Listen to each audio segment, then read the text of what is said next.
Aujourd'hui, on a la chance de pouvoir faire découvrir une bonne quarantaine d'œuvres sur Moutier.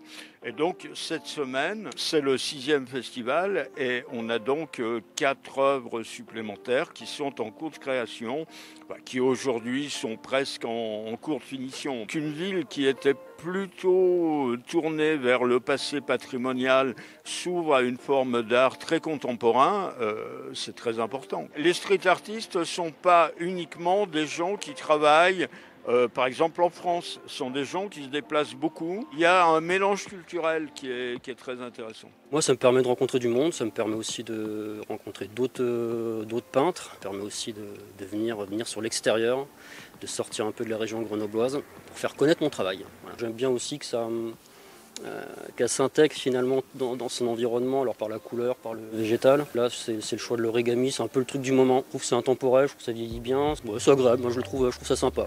Cette année, on profite pour la 2e fois du festival de street art de Moutier début septembre pour emmener nos jeunes découvrir le street art près de chez eux, dans un monde rural.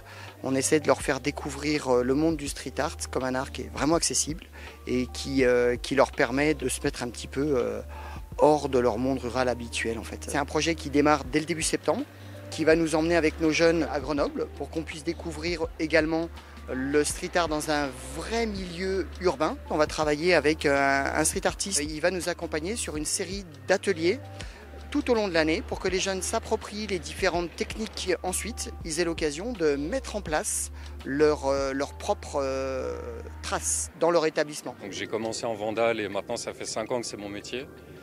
Et les fresques monumentales, j'ai commencé il y a 5 ans à peu près. Ma technique pour travailler, c'est j'imagine quelque chose. Ensuite, je profite des nouvelles technologies, donc je bosse avec des intelligences artificielles. Et après, je bosse sur tablette et je retravaille tous les éléments que je souhaite. La fresque là, c'est vraiment un reflet pour moi de Moutier, de la montagne, etc. Dans le cadre là, c'est aussi préservation de l'environnement et je travaille aussi beaucoup par rapport à la beauté. Sur des fresques monumentales, il y a une part de défi et de performance.